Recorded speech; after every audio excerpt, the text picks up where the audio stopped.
नमस्कार। सन्मार्ग में आपका स्वागत है। मैं हूं वेद प्रकाश। देश में चुनाव की घोषणा हो चुकी है और इस घोषणा के साथ ही राजनीतिक गलियारों की गर्मी और सरगर्मी दोनों बढ़ गई है। इस गर्मी ने चौक चौराहों और नुक्कड़ों पर भी इस मौसम में भी, जबकि अभी गर्मी बहुत आई नहीं है, फिर भी गर्मी बढ़ा दी है। और जो बातें हो रही हैं चौक चौराहों पर, उन बातों को लेकर हम हाजिर हैं चुनावी चकल्लस के दौरान। और इसके साथ हमारे साथ दो मेहमान हैं, इनसे आपका परिचय करा दें। हम ज्ञानवर्धन मिश्र जी हैं और अशोक मिश्र जी हैं, दो वरिष्ठ पत्रकार हैं हमारे साथ, जो इस चर्चा में शामिल होंगे, अपना वक्तव्य रखेंगे। आप दोनों का बहुत बहुत स्वागत है चुनावी चकल्लस में। सबसे पहले शुरुआत करते हैं ज्ञानवर्धन जी आपसे। बीजेपी से शुरुआत करते हैं। बीजेपी सीटों का बंटवारा जिस तरह से हुआ, काफ़ी बातें हो रही हैं इन दिनों गलियारों में, चौक चौराहों पर भी। 30 सीट पर बीजेपी ने चुनाव लड़ा था पिछले लोकसभा चुनाव में 2014 में। 22 में जीत मिली। अब इस बार 17, यानी कि 5 का पत्ता तो ऐसे ही कटने वाला है। उसके अलावा भी और भी लोग जो हैं उन पर भी बात करेंगे जिन पर खतरा मंडराने की संभावना है, जैसी बातें हो रही हैं। क्या क्या किस रूप में इसको देख रहे हैं आप, जिस तरह से 5 सीटें घट रही हैं, बीजेपी को फायदा, नफा, नुकसान? देखिए वेद जी, बात ऐसा है इसमें कि नफ़ा नुकसान तो हर पॉलिटिकल पार्टी को कुछ न कुछ सहना ही पड़ेगा। अगर भाजपा को नुकसान हो रहा है तो हो सकता है जदयू को नफ़ा हो। भाजपा 22 से 17 पर आई है। 17 से कुछ और लोग भी इधर उधर खिसके हैं, कुछ लोग का निधन हुआ है। तो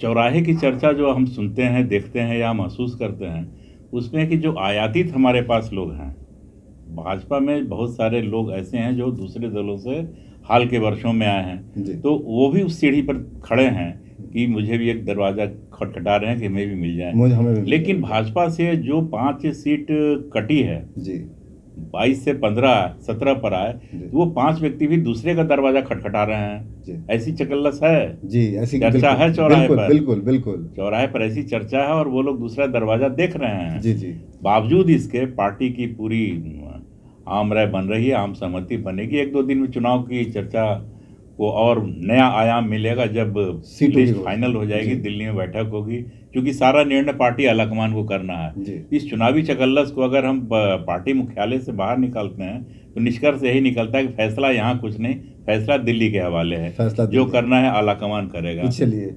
अशोक मिश्र जी भी हमारे साथ है। अशोक जी, आपका क्या सोचना है इस बारे में? देखिए, 30 सीट पे भाजपा पिछली बार लड़ी थी जी, 22 उन्होंने जीता जी। उस समय जनता दल इनके साथ नहीं थी।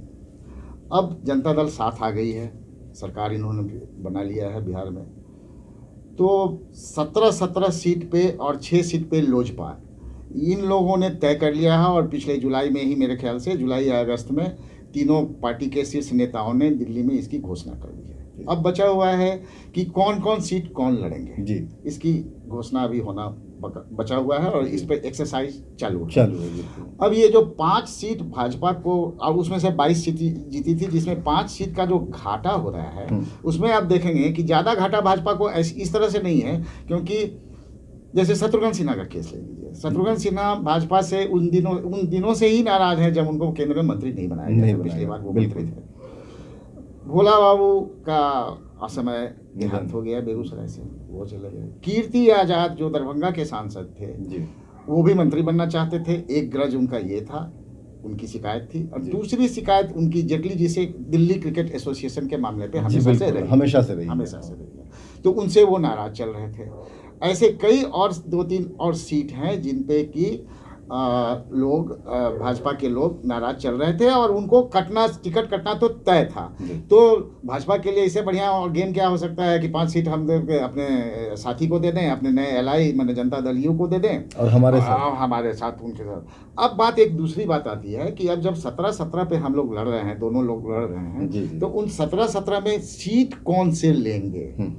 अब 17 सीट के लिए जो जीतने वाली सीट हो, सब लोग तय करेंगे कि जहाँ मेरा कंसंट्रेशन ज़्यादा है, जहाँ मेरा वोट बैंक का, जैसे कि जनता दल यू तय करती है कि उनका अति पिछड़ा में और अन्य जातियों में, शेड्यूल कास्ट, इस सब में ज़्यादा उनका सीट उनका से है जी। या उनका वोट बैंक वहाँ पर ज़्यादा है। जी। तो इन वोट बैंक के मद्देनज़र रखते हुए सीटों का बंटवारा होना है जी। और इस बंटवारे में भी कई सीट जो भाजपा के पास नहीं थी वो भाजपा को मिल सकती है, कई सीट जो उनके पास थी वो जनता दल यू को जा सकती है या लोजपा को जा सकती है। अब एक दो एग्जाम्पल आप ले लीजिए।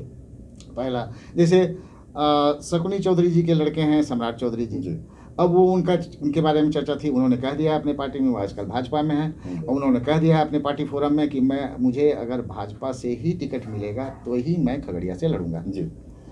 लेकिन अब बातों में जैसे गलियारों में, राजनीतिक गलियारों में या कहीं पे ये ऐसी चर्चा चल रही है कि शायद उनको सम्राट चौधरी जी को इस बार खगड़िया से भाजपा से टिकट ना मिले क्योंकि जनता दल यू ने उस पर अपना क्लेम ठोक दिया है। उसी तरीके से आप देख लीजिए पूर्णिया की बात है। पूर्णिया तो जदयू का सिटिंग सीट है, लेकिन पूर्णिया हो सकता है वो भाजपा के खाते में चला जाए। जी। तो इस तरह से बदलाव ये जब तक सीटों की घोषणा, सीटों का बंटवारा नहीं होता तब तक इस तरह की चर्चाएं राजनीतिक गलियारों में जारी है और चौराहों पर भी चलती है। चौराहे की यही चर्चा है, चौराहे पे जारी रहेगी। जी बिल्कुल बिल्कुल। जितने मुंह उतनी बात, जितने मुंह उतनी तरह की बातें होती है। चलिए अब हम आते हैं उस पर। जब इस तरह की बातें हो रही, कीर्ति आजाद पर चर्चा हुई, शत्रुघ्न सिन्हा पर चर्चा हुई, सब नाराज हैं। अश्विनी चौबे और गिरिराज सिंह, ये दोनों बड़े खास माने जाते हैं, नरेंद्र मोदी के भी, अमित शाह के भी और बीजेपी के भी बड़े नेता हैं, केंद्रीय मंत्री भी हैं इस वक्त। तो इन दोनों की भी चर्चा ऐसी सुनने में आ रही है कि शायद इन दोनों का पत्ता कट सकता है वहाँ पे। ये भी संभावना है कि पत्ता कटने का मतलब ये नहीं कि वो बीजेपी वहाँ से चुनाव लड़ेगी और इनका पत्ता कटेगा। हो सकता है कि वो सीट किसी के खाते में चली जाए, जो बात अभी आप प्रदीप जी कर रहे थे, तो ये अशोक जी कर रहे थे। तो ये मुझे यही जानना है कि क्या इस तरह की बातें जो हो रही हैं चर्चा में, क्या इसमें कितना दम है? क्या वाकई इनका पत्ता कट सकता है या मतलब कुछ और अगर कटता है तो इससे बीजेपी को नुकसान होगा या फायदा होगा, क्योंकि दोनों बड़े कद के नेता हैं? गिरिराज जी का नवादा, वो पिछले बार जब उनको नवादा दिया जा रहा था 2014 में, तो अच्छे खासे वो नाराज थे। वो चाहते थे कि बेगूसराय उनको मिल जाए, लेकिन बेगूसराय में भोला सिंह जैसे वरिष्ठ भाजपा के नेता वहाँ थे, तो केंद्रीय भाजपा के नेतृत्व ने उनको टिकट काटने से मना करके और गिरिराज जी को कहा गया कि आप नवादा चलिए। वो नवादा में रहे। उन्होंने, हालांकि उस समय भी विवाद हुआ जी, करेक्ट, आप सही बोल रहे हैं जी, बिल्कुल। तो उसके बाद वो नवादा गए, नवादा में वो जीते, चूंकि उस समय मोदी जी का लहर चल रहा था और वहाँ का जो सोशल कॉम्बिनेशन भी है वो गिरिराज जी को सूट करता था, इसीलिए वो जीत के आ गए। इस बार सुनने में यह आया है कि वो इस बार वो बेगूसराय शायद नहीं चाहते हैं। चर्चा ये है जो आप कह रहे हैं कि चुनावी गलियारों में जो चर्चा है, वो शायद वो चाहते हैं कि हम नवादा से ही लड़ें। अच्छा, इस बार वो नवादा पे अड़े हुए हैं। अब नवादा सीट चली जाएगी अगर लोजपा के खाते में, और जो कि चली गई है, जो अभी तक के इंफॉर्मेशन के हिसाब से वो लोजपा के खाते में चली गई। लोजपा को तो 6 सीट इनको देना है, उसमें एक वो भी है और एक आपको खगड़िया भी है। तो अगर ये चली जाएगी तो उनको टिकट नहीं मिलेगा। बेगूसराय हो सकता है कि इनको दिया जाए उसके बदले में कि बेगूसराय की सीट भोला जी का खाली है। अब वो कितना इंटरेस्टेड होंगे सीट बदलने में, ये तो आने वाला दिन ही तय करेगा और नेतृत्व तय करेगी। अब सवाल बचा हुआ है एक और, जो आप कहना चाह रहे थे कि अश्विनी चौबे जी का। अश्विनी चौबे जी भागलपुर के हैं, सब लोग जानते हैं कि वो भागलपुर के हैं और भागलपुर से विधायक भी रहे हैं, मंत्री भी रहे हैं और MP भी रहे हैं। उसके बाद उनको बक्सर भेजा गया। बक्सर में भी हमारे लालमुनि चौबे साहब हुआ करते थे, तो उनके ये इसके बाद डेथ के बाद वो चौबे जी वहाँ से गए, वो जीत के आए। अब कहा ये जा रहा है कि हो सकता है बक्सर से वो ना जीतें इस बार जी, उनका सामाजिक समीकरण कहीं बदल ना जाए या उनके सामने में कोई ऐसा मजबूत कैंडिडेट आ जाए जो उनको परेशानी झेलना पड़े, जिसकी चर्चाएं चल रही हैं। तो भाजपा नेतृत्व में ऐसा माना जा रहा है कि भाजपा नेतृत्व का ये मानना है कि हो सकता है कि उनको वापस भागलपुर के लिए कहा जाए। लेकिन अब भागलपुर में एक पेच फंसा हुआ है कि हमारे वो जो मुस्लिम लीडर हैं शाहनवाज हुसैन साहब भी जी जान लगाए हुए हैं वहाँ पर, पूर्व केंद्रीय मंत्री और काफी कदावर नेता भी हैं। और शाहनवाज जी, आपको मैं बता दूं कि एक बार किशनगंज से भी जीत चुके हैं, MP रह चुके हैं भाजपा के जी। तो उनकी जो चर्चा में है कि अश्विनी चौबे जी का भी टिकट कटेगा नहीं अगर, तो उनको उनकी सीट में बदलाव बदल सकती है। चलिए आगे बढ़ते हैं। ज्ञानवर्धन जी, आपसे जानना चाहते हैं, हुकुमदेव नारायण यादव नहीं लड़ेंगे इस बार। मधुबनी सीट तो बीजेपी का गढ़ माना जाता है, बीजेपी की पक्की सीट मानी जाती है लगभग। और भी जो बीजेपी के सामने जो कुछ परेशानियां जो है जिस तरह से आ रही है, जो 17 सीट 5 लोग नाराज होंगे इस बार, ये तो तय है, लेकिन उन 5 लोगों के अलावा वो 7 लोग भी नाराज होंगे जो पिछली बार शायद दूसरे नंबर पे रह गए हों या तीसरे नंबर पे रह गए हों, जो चुनाव हार गए, लेकिन इस बार उनकी दावेदारी बहुत पक्की थी। देखिए, मिथिलांचल में एक कहावत है, पग पग पोखर माछ मखान। अगर उसके चौराहे की गौशी पर हम गौर करें, हुकुमदेव बाबू ने अपनी उम्र का तकाजा दिखाते हुए कहा कि वो चुनाव नहीं लड़ेंगे। दरभंगा के टावर चौक की चर्चा आप सुने, वहाँ की चकल्लस के बारे में जानकारी ने, तो लोग भाजपा के प्रदेश अध्यक्ष को न्योता दे रहे हैं कि आप हमारे क्षेत्र से आके लड़िए जी। हुकुमदेव बाबू की दिली इच्छा है कि उनके सुपुत्र अशोक यादव, जो एक बार केवटी से मिले रह चुके हैं, वो मैदान में आए। दूसरी ओर भाजपा के हमारे वरिष्ठ एक उपाध्यक्ष हैं श्री नीतीश मिश्र जी, वो चाहते हैं कि मधुबनी हमें मिले जी। मधुबनी, दरभंगा, झंझारपुर, ये एक मैथिल ब्राह्मणों का एक बड़ा वोट बैंक है, और मधुबनी में यादवों की संख्या भी अच्छी है और अन्य पिछड़ी जाति के लोगों के लामबंद हैं, लेकिन वोट बैंक बीजेपी का वहाँ ज़्यादा मजबूत और ताकतवर है।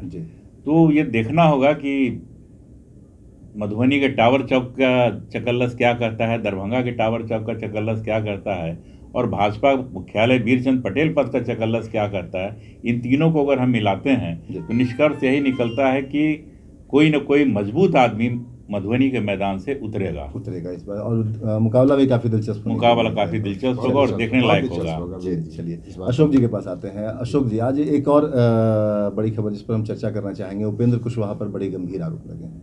पूर्व केंद्रीय मंत्री हैं, रालोसपा के अध्यक्ष हैं, राष्ट्रीय अध्यक्ष हैं, और एक समय था 2014 के पहले कि जब लगभग माना जा रहा था कि इनका राजनीतिक वजूद जो है वो ज़मीन पर दिखाई नहीं देने लगा, खत्म होने वाला, लेकिन 2014 में वापसी हुई और शानदार वापसी हुई, जिसके बाद चाहे वो विधायकों की बात करें या फिर वो अब सांसदों की बात करें, केंद्र में मंत्री भी बने। अचानक नाराज़ हुए, पार्टी छोड़ा, गठबंधन छोड़ा, और इनकी पार्टी के भी कुछ लोग नाराज़ हुए। अब तो बहुत गंभीर आरोप लगे हैं, मोतिहारी सीट बेचने की बात आ रही है सामने, 15 करोड़ रुपए लेने की बात, 9 करोड़ रुपए लेने की बात आ रही है, 15 करोड़ रुपए मांगने की बात आ रही है, 90 लाख रुपए अकाउंट में दिए जाने की बात आ रही है।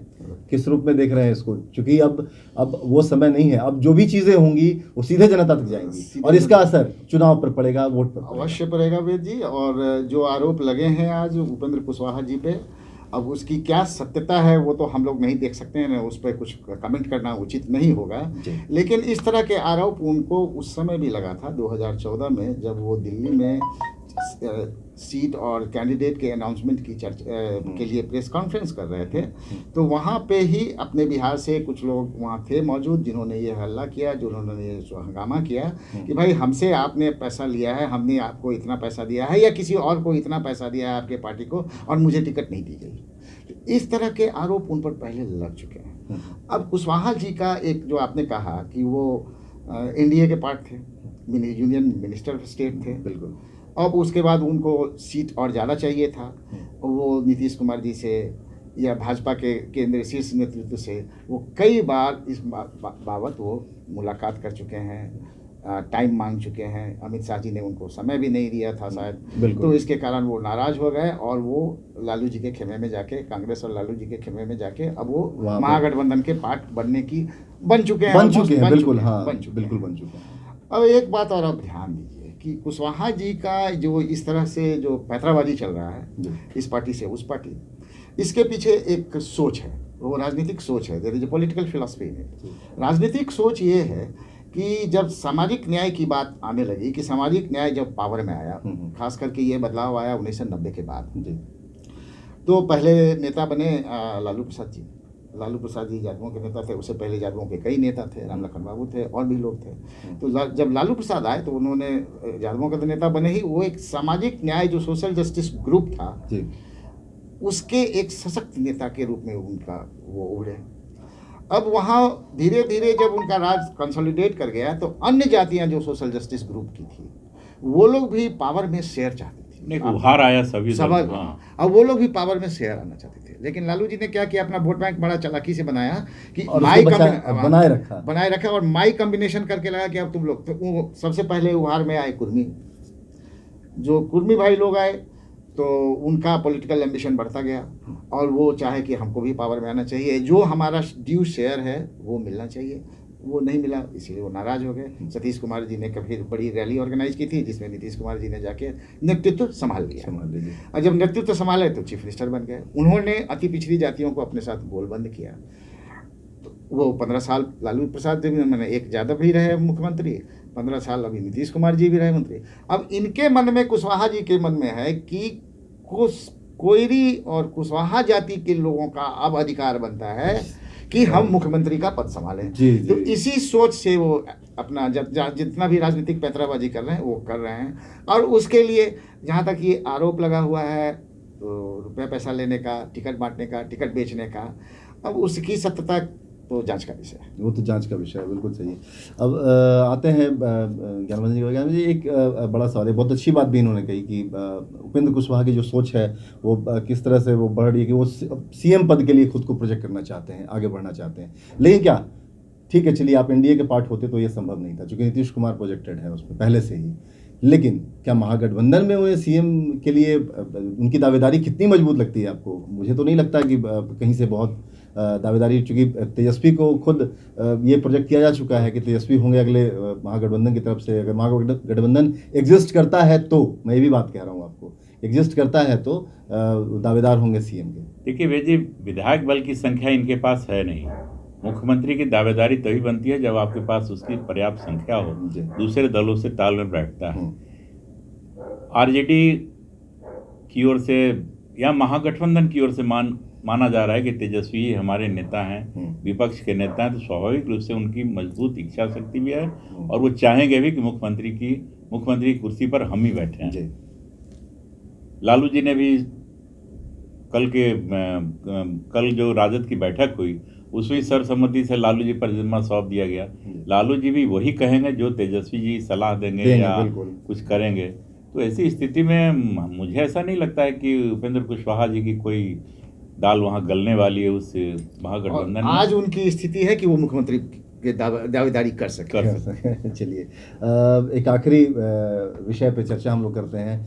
अब तक सीटों का बंटवारा कहने का मतलब है कि कौन सी पार्टी किस सीट पर लड़ेगी, ये बंटवारा अभी तक नहीं हो पाया है। जो चर्चाएं बाजार में गर्म है कि आखिर क्यों इस पर देरी क्यों हो रही है। लोग असमंजस की स्थिति में है, ना एनडीए में सीटों का बंटवारा हो पा रहा है, ना महागठबंधन में सीटों का बंटवारा हो रहा है कि आप इस सीट पर चुनाव लड़ेंगे, आप इस सीट पर लड़ेंगे। पहले टिकट किसको मिलेगा ये तो दीगर बात है और ये दूर की बात है। महागठबंधन दिल्ली में है, बैठकों का दौर जारी है। क्या लगता है आपको, क्या कुछ निकल कर सामने आ पाएगा, परिदृश्य साफ हो पाएगा होली के पहले? मैं होली के पहले की बात कर रहा हूँ, आजकल की बात नहीं। देखिए, महागठबंधन के साथ एक मजबूरी है, बड़े दल के साथ रहना। विधायकों का बल जो है वो आरजेडी के पास अधिक है, लेकिन राष्ट्रीय पार्टी कांग्रेस है। जब तक कांग्रेस की ओर से कुछ ग्रीन सिग्नल नहीं मिलेगा तब तक ये लोग कुछ करने की स्थिति से नहीं है, कुछ कर नहीं सकते हैं। इसलिए इनका खेमा पूरी तरह से कांग्रेस पर निर्भर कर रहा है, जिसका मुख्यालय दिल्ली है। रही बात एनडीए की, तो एनडीए में बीजेपी का फैसला पार्टी आलाकमान करता है। आप यहाँ तय कर भी लेंगे तो भी कटिंग, सेटिंग, जोड़िंग जो भी होता है तो वो चकल्लस के लायक वो सब्जेक्ट यहाँ का नहीं, वो दिल्ली दरबार का है।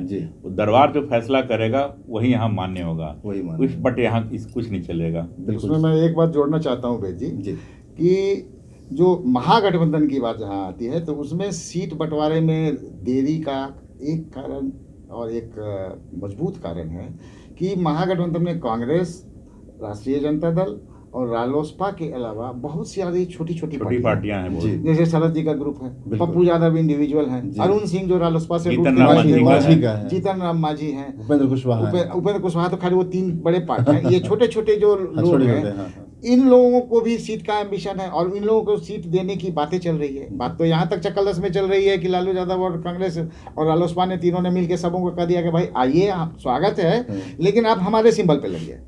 अगर हमारे सिंबल पे लड़िएगा तो उसमें उन लोगों का कहना एक तरह से जायज़ ये इसलिए भी है क्योंकि मान लीजिए कि ऐसी स्थिति बनती है केंद्र में कि जहाँ किसी का सरकार ना बने और खिचड़ी सरकार बनने की नौबत आ जाए, तो ये जितने लोग सिंगल अपने अपने चुनाव चिन्ह पे जीत के जाएंगे वो दूसरे ही दिन दूसरे पार्टी में चले जाएंगे। तो ना ये लालू प्रसाद चाहेंगे, ना ये कांग्रेस चाहेगी, ना रालोसपा चाहेगी, इसीलिए चाहते हैं कि सब हमारे हमारे सिंबल पर लड़ें। तो इस तरह से पेच फंसा हुआ है। लेकिन मुझे उम्मीद है, चूंकि अब तो चुनाव का भी बिगुल बज चुका है, तो होली से पहले और फर्स्ट फेज के लिए होली से पहले इन लोगों को अनाउंस करना ही पड़ेगा।